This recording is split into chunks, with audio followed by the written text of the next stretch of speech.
ఆశ్రమం ఇది చూద్దాం. ముఖద్వారం.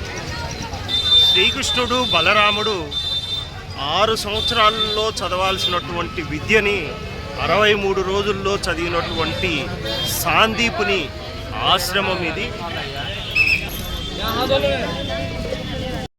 చాలా పెద్ద ఆశ్రమం. ఈ చుట్టూ ఇటువంటి బొందలతో కట్టినటువంటి ప్రాకారాలు, ఇలా హిస్టరీ మొత్తం ఉంటుంది.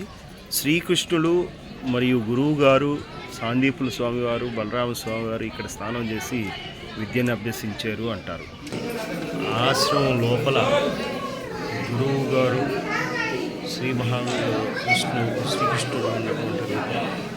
ఆశ్రమం లోపల ఇలా శిలా సంపద ప్రతిదీ కూడా ఇలా ఫోటోలతో నిక్షిప్తమై ఉంటుంది. ఇలా మొత్తము కూడా సాందీపన ఆశ్రమంలో ఇప్పుడు మ్యూజియం పెట్టినటువంటి పద్ధతి మనం చూడొచ్చు. లోపల చుట్టూ భాగం కూడా ఇక్కడ ఉండిపోయింది. స్వామివారి రూపం, స్వామివారి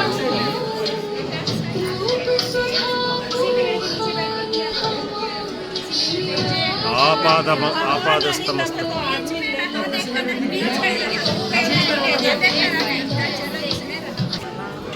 శ్రీకృష్ణుడు వారు,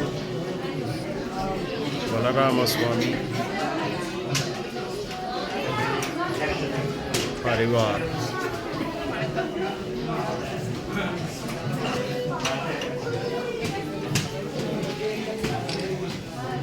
సాందీపుని ఆశ్రమంకి వచ్చాం. శ్రీకృష్ణుడు బలరాముడు 6 సంవత్సరాల్లో చదవవలసినటువంటి విద్యని సాందీపుడి వద్ద 63 రోజుల్లోనే చదివినటువంటి వైనం ఇది. సాందీపుని ఆశ్రమం చూద్దాం.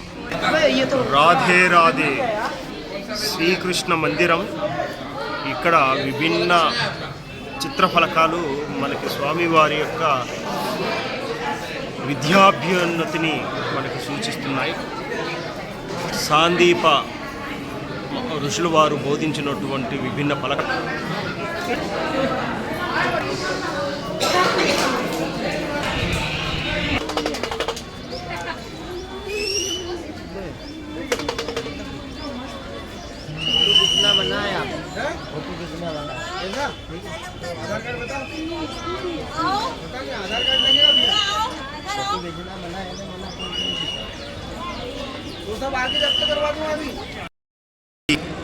గృహ కూర్చున్నాం.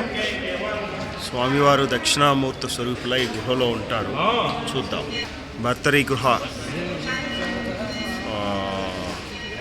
ఎంట్రన్స్ మార్గం ఇలా ఉంటుంది. ఇంత ఎర్రగా ఉన్నటువంటి ప్రాంతం. యోగి ఆదిత్యనాథ్ ఫొటోస్ కూడా ఉన్నాయి ఇక్కడ. ఎంట్రీ. జై శ్రీరామ్.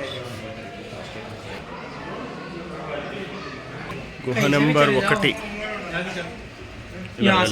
మా వాళ్ళు గుహలో ఆక్సిజన్ దొరక్క ఆక్సిజన్ సిలిండర్లు కూడా తెచ్చుకొని ఉన్నారు. గమనిద్దాం. గుహలో ఉన్నటువంటి మహాకాల్ మందిర్. ఆక్సిజన్ అందుతుందా? ఆక్సిజన్ సిలిండర్ తీస్తావా? దాదాపు 2000 అడుగులు లోపలికి పోవాల్సి వస్తున్నటువంటి సందర్భం ఇది. గుహలోకి చూస్తున్నాం కదా. ఇది గుహ లోపల స్టెప్స్ ఇలా కిందకి దిగాల్సినటువంటి పరిస్థితి. చిన్నపిల్లలు కూడా వస్తున్నారు.